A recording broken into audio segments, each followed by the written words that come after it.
ស្ងាត់ៗ Toyota ចេញឡានអគ្គិសនីថ្មីទៀតហើយតម្លៃខ្ទង់ $30,000 សាកភ្លើងម្ដងជិះបាន460 គីឡូម៉ែត្រ វីដេអូនេះនាំមកជូនដោយ Optimus Cambodia ជាអ្នកជំនាញថែទាំរថយន្តបិទ UV ការពារកម្ដៅបិទការពារទឹកថ្នាំនិងមានគ្រឿងតុបតែងរថយន្តជាច្រើនមុខជាមួយជាងជំនាញច្បាស់លាស់និងមានបទពិសោធន៍ច្រើនឆ្នាំអូខេបងប្អូនអញ្ចឹងឡានដែលបងប្អូនកំពុងតែឃើញនេះគឺជាឡានអគ្គិសនី Toyota CHR Series ឆ្នាំ2026ដែលទើបតែបានបង្ហាញខ្លួនជាផ្លូវការនៅលើទីផ្សារសហរដ្ឋអាមេរិកដោយ Toyota CHR បងប្អូនប្រហែលជាធ្លាប់បានស្គាល់ពីមុនហើយថាវាជាប្រភេទឡាន crossover SUV ទ្វារ4ដែលវាមានទំហំតូចជាងនិងធូរថ្លៃជាង model RAV4 ណាហើយពីមុនឡើយគឺវាមានតែជំរឿប្រើម៉ាស៊ីនសាំងនិងប្រើពងមួយប៉ុណ្ណោះប៉ុន្តែមកលើនេះគឺវាបានផ្លាស់ប្ដូរការ design ថ្មីទាំងស្រុងទាំងផ្នែកខាងក្រៅក៏ដូចជាផ្នែកខាងក្នុងហើយអ្វីដែលសំខាន់បំផុតនោះគឺវាដំណើរការដោយថាមពលអគ្គិសនីសុទ្ធទៀតផងអញ្ចឹងចំពោះ Toyota CHR Series ឆ្នាំ2026នេះគឺវាមានបំពាក់ជាមួយនឹងកញ្ចប់អង្គុយទំហំ 74.7 kW ដែលសាកភ្លើងមកពេញហ្នឹងក៏យើងអាចបើកបរបានចម្ងាយ290ម៉ៃឬ460គីឡូម៉ែត្រអញ្ចឹងសម្រាប់ Toyota CHR ឆ្នាំ2026ថ្មីនេះគឺវាបានប្រើគ្រោងឆ្អឹងដែលជាប្រភេទ ETNGA platform ហើយវាមានតែជម្រើសប្រើ motor 2និងពង2ប៉ុណ្ណោះមកស្តង់ដារហ្មងដោយកម្លាំងរបស់វានោះគឺ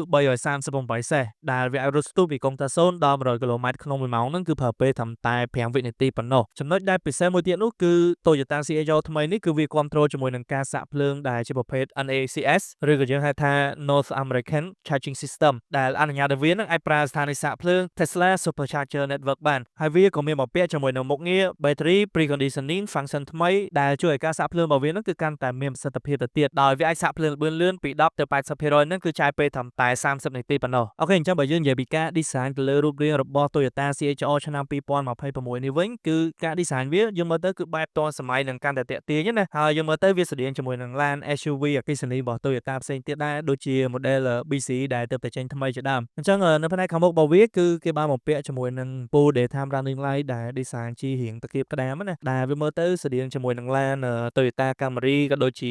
Toyota Prius ដែលវាចេញស៊េរីថ្មីនេះគឺគេធ្វើបែបនេះដែរហើយសំណុំឆ្កៀងមុខភ្លើង pha code របស់វាគឺគេដាក់នៅផ្នែកខាងក្រោមវិញពាក់ព័ន្ធជាមួយនឹងប៉ាណាមុខរបស់វាគឺគេ design បែបលាតអញ្ចឹងណាហើយគេមានជាមួយនឹងរុនខ្យល់នៅផ្នែកខាងក្រោមdesign រៀងជាក្របពេជ្រអញ្ចឹងយើងមើលទៅគឺ clean ស្អាតហើយផ្នែកខាងមុខនេះអញ្ចឹងចំពោះ CHR ថ្មីនេះគឺគេបានធូនប្រព័ន្ធជើងក្រោមវាជាពិសេសហ្មងសម្រាប់ model នេះហើយឡាននេះគឺវាមានកម្រិតពីកង់មុខទៅកង់ក្រោយហ្នឹងគឺ 2.7 ម៉ែត្រនិងកម្ពស់ 1.6 ម៉ែត្រអញ្ចឹងចង់បញ្ជាក់ថាចំពោះ CHR Series ឆ្នាំ2026នេះគឺវាចែកចេញជា2 model គឺមាន SE និង XSE ហើយពាក់ព័ន្ធជាមួយនឹង option របស់វាគឺខុសគ្នាទៅតាមនឹងអញ្ចឹងណាពាក់ព័ន្ធជាមួយនឹងផ្នែកចំហៀងវិញចំពោះ CHR ថ្មីនេះគឺវាមានបំពាក់ជាមួយនឹងយ៉ាងកង់អាលុយមីញ៉ូមទំហំ18អ៊ីងមកស្តង់ដារហើយវាឡើងរហូតដល់ទៅ20អ៊ីងសម្រាប់ model XSE ហើយពាក់ព័ន្ធជាមួយនឹងឡាន crossover មួយនេះការ design របស់វាគឺគេលេងបែប color two tone ដែលមានន័យថាដបូលរបស់វាគឺពណ៌ខ្មៅរលោងហើយសូម្បីតែខ្មោកកញ្ចក់ហ្នឹងក៏ខ្មៅរលោងដែរគឺគេតុបតែងបែបខ្មៅរលោងហើយចំណុចពិសេសមួយទៀតសម្រាប់ឡាន Toyota CHR គឺដៃទ្វារនៅផ្នែកខាងទ្វារក្រោយរបស់វាមានន័យថាទ្វារអ្នកដំណើរផ្នែកខាងក្រោយហ្នឹងគឺគេដាក់នៅផ្នែកខាងលើវិញអត់ដាក់នៅលើតួខ្លួនដោយផ្នែកខាងមុខទេគឺដាក់នៅលើកញ្ចក់វិញអញ្ចឹងអានេះអាចនិយាយបានថាជា feature ដ៏ unique មួយសម្រាប់ Toyota CHR ណាដោយឡែកសម្រាប់ការ design ផ្នែកខាងក្រោយវិញគឺស្អាតមែនទែនយើងមើលទៅគេមានបំពាក់ជាមួយនឹង stop LED មួយឆ្នូតលាតពេញមកផ្នែកខាងក្រោយហ្នឹងអញ្ចឹងណាអញ្ចឹងឡានមួយនេះគឺវាមានបំពាក់ជាមួយនឹងប្រព័ន្ធ360 degree កាមេរ៉ា360 degree ហើយមានបន្លាញ sport មានជាមួយនឹងប្រព័ន្ធ Toyota Safety Sense 3.0 ដែលក្នុងហ្នឹងគឺវាមានជាមួយនឹងប្រព័ន្ធប្រាំងអូតូផ្នែកខាងមុខមានប្រព័ន្ធ Rear Cross Traffic Alert ដែលផ្ដល់ដំណឹងឲ្យយើងដឹងនៅពេលដែលមានឧបសគ្គនៅផ្នែកខាងក្រោយមានជាមួយនឹងមុខងារចាប់កន្លងផ្លូវអីជាដើមអញ្ចឹងពាក់ព័ន្ធជាមួយនឹង safety feature គឺមានច្រើនហើយដូចបញ្ជាក់មកអញ្ចឹងគឺ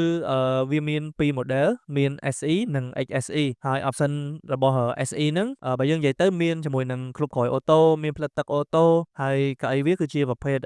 កៅអីដែលគេហៅថា Fabric Soft Touch ផ្នែកតកង់ហ្នឹងគឺចុចសេរីអូតូ8បែបហើយចំពោះអ្នកដំណើរផ្នែកខាងមុខវិញគឺកាច់សេរី6បែបអញ្ចឹងកៅអីផ្នែកខាងមុខក៏ដូចជាដៃចង្កូតរបស់វាហ្នឹងគឺវាមានជាមួយនឹងមុខងារកម្ដៅហើយ Toyota CHR នេះគឺវាប្រើជាមួយនឹងអេក្រង់កម្សាន្ត touch screen ទំហំ14អ៊ីងមកស្តង់ដារតែម្ដងដែលក្នុងហ្នឹងគឺយើងអាចភ្ជាប់ជាមួយនឹង Apple CarPlay ក៏ដូចជា Android Auto បានហើយមានជាមួយនឹងកន្លែងសាកថ្មទូរស័ព្ទអត់ប្រើខ្សែចំនួន2ផងដែរដល់ឡែកសម្រាប់ model XSE ដូចខ្ញុំបញ្ជាក់មកអញ្ចឹងគឺយ៉ានកង់20អ៊ីងហើយក្នុងហ្នឹងគឺវាប្រើជាប្រភេទពូកស្បែកដែលគេហៅថា soft touch និង synthetic ណាហើយកៅអីរបស់វាផ្នែកខាងមុខទាំងពីរហ្នឹងគឺអាចចុចសេរីបានអូតូទាំង8បែបហ្មងហើយមាន memory seat ទៀតសម្រាប់អ្នកបើកបរបន្ថែមពីនឹងដែរចំពោះ model XSE នេះគឺមានបន្ថែមជាមួយនឹងមុខងារ Traffic Jam Assist ហើយនិង Lane Change Assist ផងដែរអញ្ចឹងបើយើងនិយាយពីការ design កាប៊ីនខាងក្នុងរបស់ Toyota CHR ថ្មីនេះគឺអាចនិយាយបានថាវាពំនាំជាមួយនឹងភាសា design ចុងក្រោយបង្អស់របស់ Toyota ហើយយើងមើលទៅគឺស្តៀងជាមួយនឹងឡាន Toyota ស៊េរីចុងក្រោយណាហើយក្នុងហ្នឹងគឺរៀបចំបានស្អាតមែនទែនជាពិសេសនោះអីដែលខ្ញុំចាប់អារម្មណ៍គឺកុងទ័ររបស់វាគឺគេដាក់នៅលើតាប់ឡូដាក់រៀងឆ្ងាយពីភ្នែកអ្នកបើកបរអញ្ចឹងណាអញ្ចឹងនៅពេលដែលយើងបើកបរបដាគឺយើងអត់ចាំបាច់ស្រឡឹងកុងទ័រចំទេគឺយើងអាចមើលឃើញដោយប្រយោលដែរអញ្ចឹងអាចនិយាយបានថាអានេះជាការ design មួយដែល focus ខ្លាំងមែនទែនទៅលើ safety ណាបន្ថែមពីហ្នឹងទៀតសម្រាប់ CHR ថ្មីនេះក៏វាមានបំពាក់ជាមួយនឹងប្រព័ន្ធភ្លើង dim ambient lighting ដែលយើងអាចសេរីបាន64ពណ៌ក៏ដូចជាដំបូលកញ្ចក់ធំ panoramic sunroof ផងដែរអញ្ចឹងទោះបីជាក្រុមហ៊ុន Toyota អត់ទាន់បានបង្ហាញពីតម្លៃផ្លូវការរបស់វាក៏ដោយប៉ុន្តែគេរំពឹងថាឡានអគ្គិសនី Toyota CHR ស៊េរីឆ្នាំ2026នេះគឺវាអាចមានតម្លៃចាប់ពីខ្ទង់$35,000ឡើងទៅសម្រាប់ទីផ្សារសហរដ្ឋអាមេរិកណាអូខេអញ្ចឹងនេះគ្រាន់តែជាការរៀបរាប់ត្រួសៗពី Toyota CHR ស៊េរីថ្មីប៉ុណ្ណោះហើយចំពោះបងប្អូនវិញយល់យ៉ាងណាដែរចំពោះឡាន crossover មួយនេះជួយ comment នៅខាងក្រោមផងហើយកុំភ្លេចចុច share វីដេអូនេះនិង follow page ម្នាក់មួយផងអរគុណ